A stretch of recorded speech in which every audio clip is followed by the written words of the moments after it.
Let's look at the non-consequentialist theories, or the theories that do not care about the consequences. And we shall start with the non-consequentialist theories are also known as deontology, uh, also known as duty ethics, or the theory of duty, or ethics of duty. Non-consequentialist theories, mainly by Kant Immanuel, also known as Kantian theory.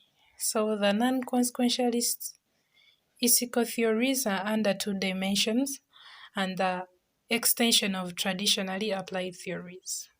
Remember, we are still looking at the traditional theories because we had the consequentialist and the non-consequentialist.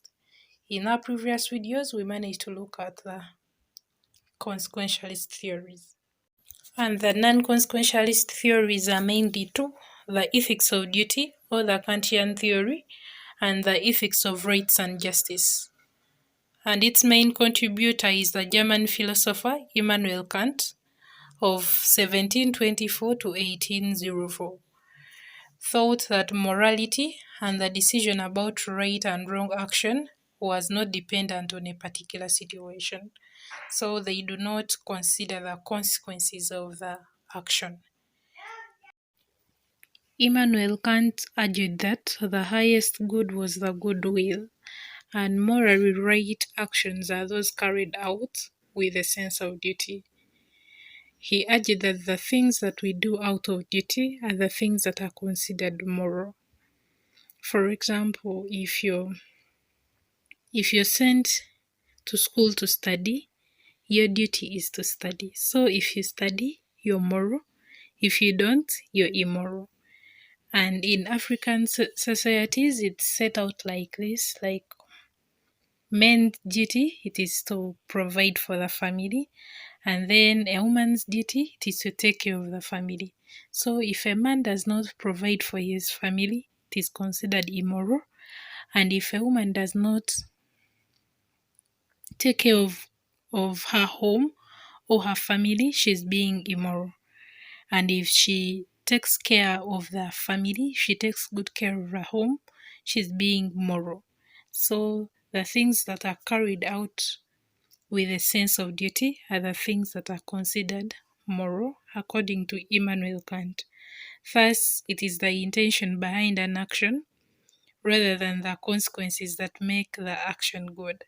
So, for the Kantian theory, or the non-consequential theories, they look at the intention behind the action than the consequences of the action, because they are non-consequential. They don't consider the consequences, but rather the intentions of doing an action.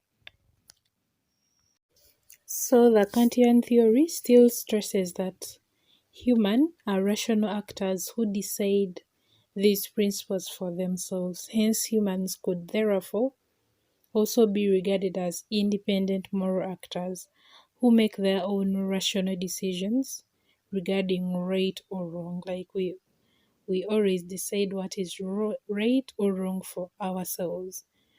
Like, being rational, it is using your brains or your head to reason than using your heart to reason.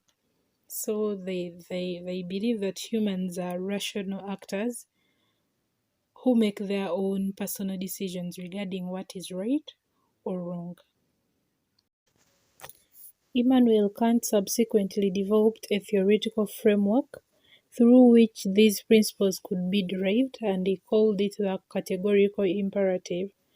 And by this, he meant that this theoretical framework should be applied to every moral issue, regardless of who is involved, who profits, and who is harmed by the principle once they have been applied in the specific situation. That every person should act on those principles, that he or she should prescribe as universal laws apply to everyone. Like, what we assume that what is right for one person is right for everyone. So he said that we should act on those principles, we should act on we should act according to universal laws, the things that apply to everyone. Like, for example, if murdering someone is bad, it should be bad for everyone. I mean, if it's a crime, it should be a crime for everyone when no one is above the law.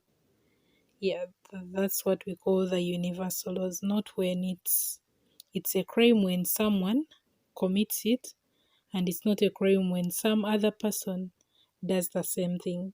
So he says that we should act according to the universal laws. When what is right for one person is right for the other, what is wrong for one person is wrong for the other person. That is the framework of categorical imperative. The categorical imperative may be looked at as acting responsibly and responsively towards others, attending to others' well-being and not harming others. It's about passing the criteria of maxims, universal law, treating humans as ends and not as means. Like you do not use people to get what you want, then after you dump them, something like that. So you treat them as ends and not as means to get what you want. Yeah, the categorical imperative. Remember, we are looking at the Kantian theory by Immanuel Kant, and it's where we have the categorical imperative. The categorical imperative consists of three parts, which Kant puts forward as follows. We have maxim 1, maxim 2, and maxim 3, and we are going to be looking at them in details in the next video.